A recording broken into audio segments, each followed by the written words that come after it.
Fala pessoal, tudo bem com vocês aqui? Quem está falando aqui com vocês é o professor Gustavo Trevelyancel Muraski e hoje nós vamos, com sangue nos olhos, fazer uma retomada sobre as leis de Newton, certo? Não esqueça de algumas coisinhas primeiro aí. Gente, não esqueça de fazer as atividades obrigatórias de vocês, porque afinal vale presença, hein? É muito importante vocês ir lá fazer as atividades obrigatórias. Além de ganhar presença, vocês também, com certeza, né, vão estar ajudando aí nas suas atividades avaliadas do professor e além do aprendizado, né? É muito importante vocês fazerem. Hoje, gente, eu dou uma orientação muito importante. Refaça os exercícios. Refaçam mesmo. Tem que refazer. Chega lá, hoje é o dia do suor, hein? Tem que chegar e refazer, gurizada. Pega lá os exercícios, refaça uma vez, refaça duas vezes, passar raiva, vá dormir, mas amanhã refaça de volta. Certo? É assim que a gente vai aprender esse negócio aqui, porque é uma matéria bem pegada, certo? Mas vale a pena a gente gastar um tempinho aqui. Beleza? Vamos lá então. Para começar, com os dois pés no peito aqui já, nós vamos fazer um quiz, certo? 1. As partículas desbastadas mediante um rebolo são projetadas tangencialmente por causa. Primeiro, né, o que é um rebolo, gente? É muito simples. A gente tem aqui o esmeril, né? E o esmeril ela tem uma pedra giratória, e essa pedra a gente tem um rebolo. E elas são projetadas. Então, quando você vai afiar alguma coisa, né, elas acabam escapando dessas fagulhas, certo? E essa que é a pergunta, né? Então, as partículas desbastadas desse esmeril, vamos supor assim, né, ou lá da sua esmerilhadeira que teu pai possa estar usando, da sua maquita, né, da sua ferramenta lá, são projetadas tangencialmente, ou seja, né, você perceber aqui, ó, né, as partículas estão saindo sempre pela tangente. Por que faz isso? Item A, por causa da força centrípeta, B, por causa do atrito, C, por causa da inércia, ou D, por causa do equilíbrio entre a força centrífuga e da força centrípeta. Eu vou dar um tempinho para vocês e daqui a pouco a gente responde essa questão aí.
E aí, caiu na pegadinha? Acho que não, né? Vocês já estão comigo aqui faz um bom tempo, com certeza não caíram, né? Alternativa C, né? C de Cristo, coisa linda, né? C de carneirinhos selvagens. Gente, por que C, né? A gente está falando do princípio da inércia aqui, né? Primeira lei de Newton, correto? Aquele princípio que fala sobre o princípio, basicamente, da conservação, a ideia da conservação da quantidade de movimento. O que a gente está falando aqui, gente? A ideia básica do equilíbrio, o estado de equilíbrio dos corpos, né? A tendência de que o corpo ele tende a estar o equilíbrio estático, certo? Quando a velocidade do objeto é zero, ou seja, o equilíbrio do repouso, ou quando a tendência do objeto é ficar em equilíbrio dinâmico. O famoso movimento retilíneo e uniforme, né? O que a gente quer dizer aqui, gente? É muito simples. A partícula que está saindo aqui, está sendo desbastada pela pedra, né? O que acaba acontecendo? Ela vai estar em equilíbrio dinâmico, né? Por quê? Porque ela estava parada, sofreu a ação de uma força, aquela coisa toda, e depois essa força parou de atuar. Então, nesse momento, a sua tendência é sair no seu estado de equilíbrio dinâmico, ou seja, movimento retilíneo e uniforme, ou seja, saída pela famosa tangente. Beleza, meus queridos? Tranquilinho? Primeira lei de Newton atuando aqui na cabeça, certo? De boas? Então, vamos lá. Segundo quiz aqui, ó, já começando também, né, com os dois pés no peito também com a vovó Jurcleide, né? E agora nós temos um personagem novo aqui, né, daqui a um tempinho. Vamos lá. Nos tempos áureos, vovó Jurcleide foi uma bela caçadora. Ela fez a seguinte afirmação em conversa com a sua netinha, né? Quando atirava com uma carabina, a força de recuo que a arma exerce contra o meu ombro era menor do que a força do impulso da bala. Essa afirmação está certa, errada ou pode estar certa? Eu vou dar um tempinho para vocês, analise essa questão, analise a ideia, né? O que pode ter pensado na cabeça dela, o que ela pode ter imaginado naquela ideia lá, e daqui um pouquinho a gente conversa e dá a resposta correta aqui, e principalmente tente justificar baseando na lei, nas leis de Newton, certo? Porque aqui nós estamos trabalhando com física e nós temos que basear em cima de princípios físicos. Não é o que a gente acha, é em cima de princípios físicos, certo? Daqui a pouco a gente conversa aí. Até mais, gente.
E aí, pessoal, conseguiu resolver a questão?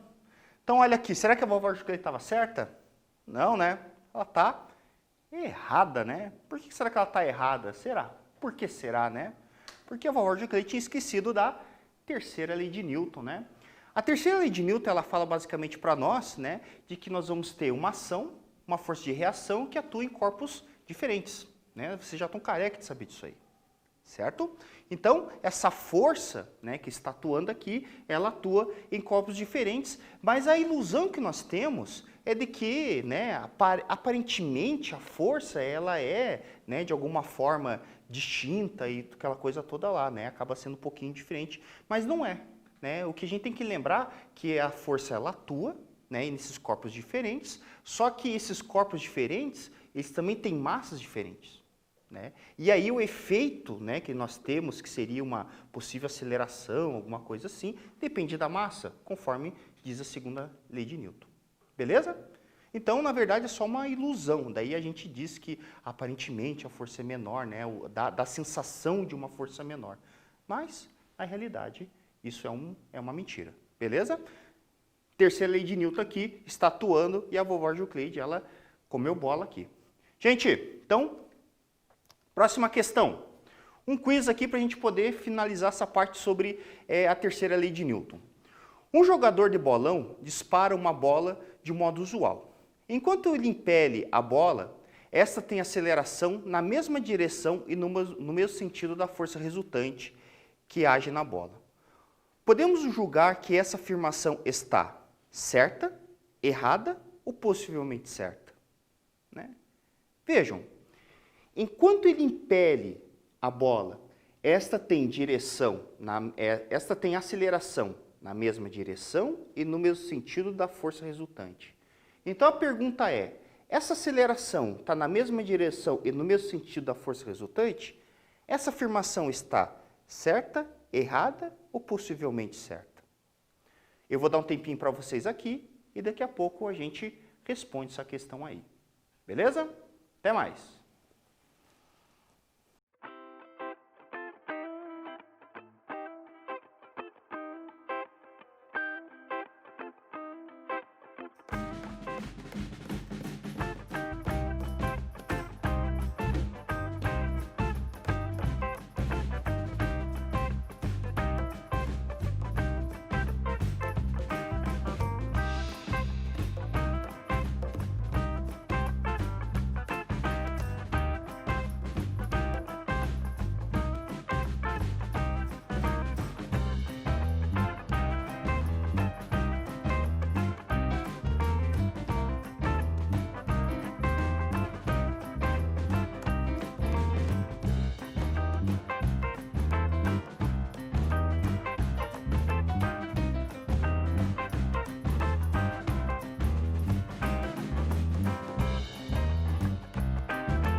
E aí, pessoal, fizeram a questão? Gente, se você observar, nós estamos seguindo uma sequência da lei de Newton aqui. Eu falei para vocês da primeira, falei da terceira, o que está faltando? Segundinha, né? Isso aí. Veja, nós estamos falando aqui da segunda lei de Newton. Então, isso aqui é certa, né? Aqui a segunda lei de Newton, ela fala exatamente isso, né? Nós estamos falando aqui da famosa segunda lei de Newton. Força resultante é igual massa vezes aceleração.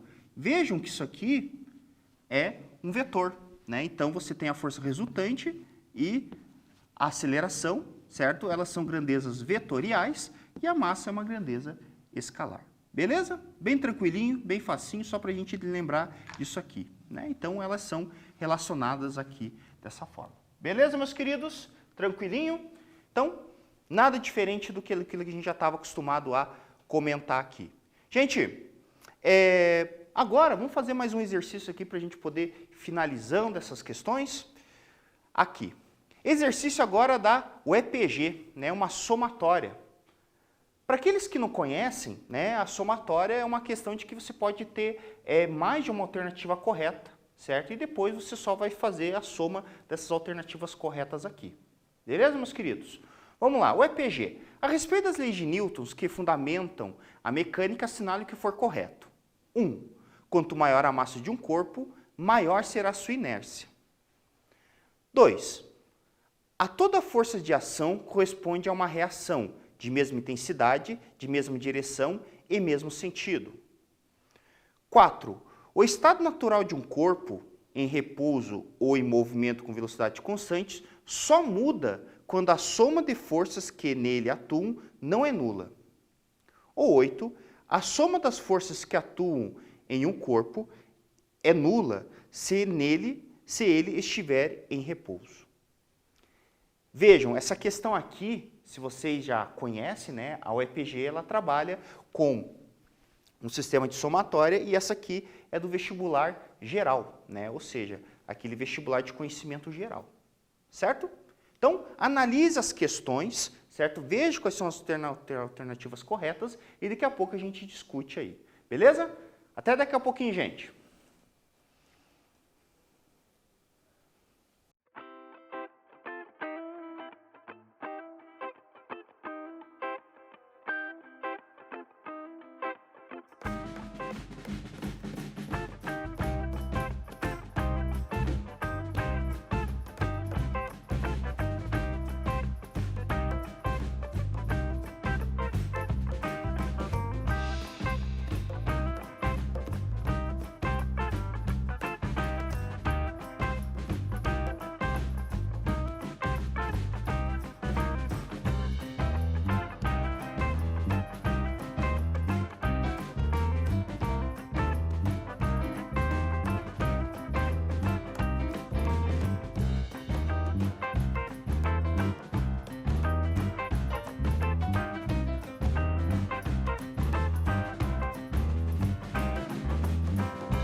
E aí, pessoal, entenderam a questão? Vamos lá analisar então. Item 1, certo ou errado? Certo, né? Nós estamos falando aqui da primeira lei de Newton, certo? Princípio da inércia. Quanto maior a massa, maior a resistência desse corpo de mudar o seu estado de equilíbrio, certo? Então, nós estamos falando aqui da inércia. E a inércia nada que é mais que é a versão da massa, né? A massa é a versão quantificada da inércia, beleza? 2. Olha aqui, ó. A 2, se você for analisar, ela está errada. Por quê, né, gente? Se você for ver aqui, a 2 ele fala praticamente para nós de que você teria, para toda ação, corresponde de uma reação de mesma intensidade, de mesma direção, só que mesmo sentido. Tá errado, né, gente? Se você for analisar, seria sentido oposto, né? Essa questão tá errada. A questão 4, né, se você for analisar, ela está verdadeira, né? Por quê? Ele fala que o estado natural de um corpo, né, estado em repouso ou velocidade constante, isso aqui são chamados estados de equilíbrio, né, gente? Então, quando a gente fala o estado de repouso seria o estado de equilíbrio estático ou o estado de repouso seria o estado de equilíbrio dinâmico. Beleza? Tranquilinho? Só muda se você tiver a atuação de uma força, né, a somatória de forças, e essas forças for um sistema não nulo. Beleza? Então, é muito importante aqui. Eu posso ter atuação de forças. É muito importante, né? A gente pode lembrar que eu tenho estado de equilíbrio, certo? Eu posso ter atuação de forças, mas essa somatória ela tem que ser 0, se tiver estado de equilíbrio. Agora, se eu tiver uma situação em que o estado de equilíbrio seja diferente de 0, eu não vou ter a condição de repouso, né? Ou de movimento retilíneo uniforme. Beleza, meus queridos?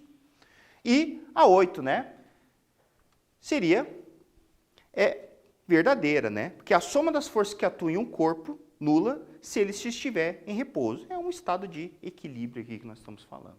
Basicamente, nós estamos falando que leis aqui, gente? Nós estamos dizendo basicamente sobre a primeira lei e a terceira lei de Newton. Tranquilinhos? De boa? Veja, uma questão teórica, né? Pessoal que não gosta muito de matemática aí fala assim, física é matemática. Mentira, olha aqui, nós estamos falando sobre basicamente conceitos. É muito importante você saber conceitos em física aqui, uma questão do Paraná, gente, uma questão vestibular aqui bastante importante, né? Uma universidade pública para a gente poder prestar e ter um bom estudo, né? Então, vejam, né? Vale a pena a gente estudar um pouquinho aqui de conceito também. Gente, vamos lá. Então, próxima questão. Julgue assertivas a seguir a respeito das leis de Newton. Primeira, é possível haver movimento na ausência de uma força? É possível haver força na ausência de movimento? 3. A força que impulsiona o foguete é a força dos gases de escape que saem da parte traseira do foguete. É a medida de que o foguete expele os gases para trás. E 4. Um par de forças de ação e reação sempre atua no mesmo corpo. Analise essas questões, veja quais essas questões estão certas ou erradas, e daqui a pouco a gente vê quais são as questões aqui e a gente discute elas aí. Beleza, meus queridos? Conto com vocês aí, veja essas questões e sempre analise conforme as leis de Newton. Faça esse comparativo, vejam. A primeira questão, qual é a lei que refuta ela ou confirma ela ali? É a primeira, segunda ou terceira? Faz essa análise. Só não diga se está certo ou errado. Justifique-a conforme as leis de Newton. Beleza? Faz esse exercício aí. Daqui a pouco a gente dá a resposta.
E aí, pessoal?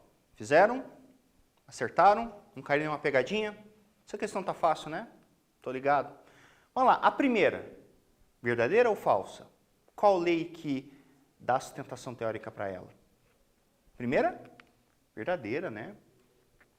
É possível haver movimento na ausência de força? Sim. Qual lei que fala sobre isso? Ela mesma. Primeira lei de Newton. É possível haver força na ausência de movimento? Sim. Qual lei que fala isso?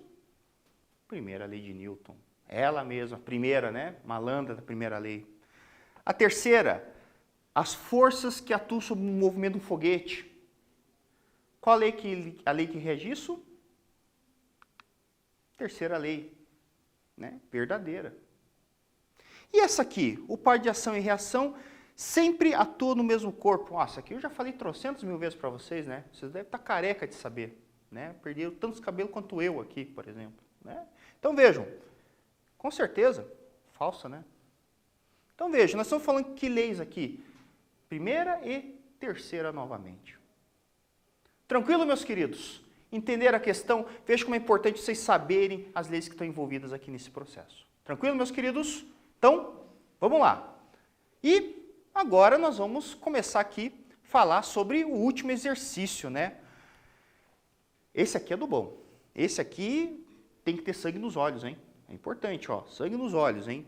Aqui você não pode agora sair para tomar café, hein? Fica aí e não vai comer pão agora. Tem que assistir a aula aqui agora. No sistema da figura, os corpos A e B têm respectivamente iguais a 5 e 10 quilos. Ou seja, as massas do corpo A e B têm 5 e 15 quilos. A superfície onde B se apoia é horizontal e perfeitamente polida. Quer dizer que aqui não tem atrito nenhum. O fio é inextensível e o sistema é liberado a partir do repouso. Então quer dizer que ele estava paradinho de boas. Qual a aceleração do sistema e o modo da tração do cabo? Ou seja, ele quer saber qual é a aceleração do sistema e qual é a tração do cabo. Ó, já dei até a resposta para vocês. A aceleração é 2,5 e a tração é 37,5. Eu quero que vocês achem esses valores aí. Eu vou dar um bom tempo para vocês. Vocês aplicam as equações de Newton, certo? Olhe lá as aulas respectivas, né, as aulas anteriores, olhe aí suas anotações, certo? Pegue o modelinho que a gente já conversou sobre isso nas aulas anteriores e agora resolvam, certo? É muito importante vocês resolverem esse exercício aqui. Beleza, meus queridos? Vou dar um tempinho para vocês e daqui a pouco a gente volta aqui para discutir o exercício. Até mais!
E aí, gente?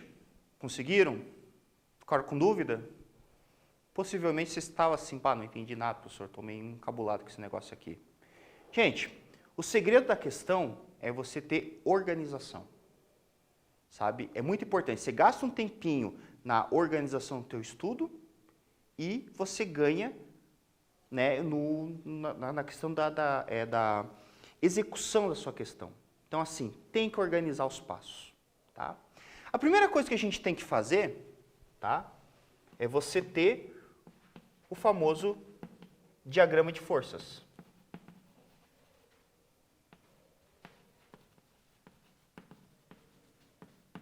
Certo? Todas as forças que atuam aqui, beleza? As forças que atuam aqui normalmente são as forças de tração,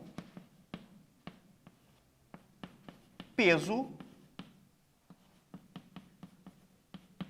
atrito e a força normal. Certo? São essas forças que atuam aqui. Normalmente são elas, certo? Então, com essas forças aqui, a gente consegue trabalhar muito bem com os exercícios que tem ali. Eu resolvo praticamente muitos casos com ela, certo? Esses casos aqui de bloquinhos e tudo mais. Beleza, meus amores? Então, vamos lá. Vamos agora resolver as questões aqui. Eu vou colocar aqui para vocês as forças que são mais relevantes para mim, certo? A partir disso, eu vou considerar apenas essas forças ali. Então, ó, se você for analisar, eu tenho esse meu exercício, certo? E nesse exercício aqui, eu fiz o seguinte, eu só vou considerar as forças que são relevantes para mim. Que é quem? As forças que estão na direção do movimento, certo? Então, a partir disso, eu vou considerar o seguinte, eu vou considerar somente forças na direção do movimento dos blocos. E eu analiso isso de forma individual, certo? Eu analiso isso de forma individual. Como assim, professor, de forma individual? Muito simples, ó.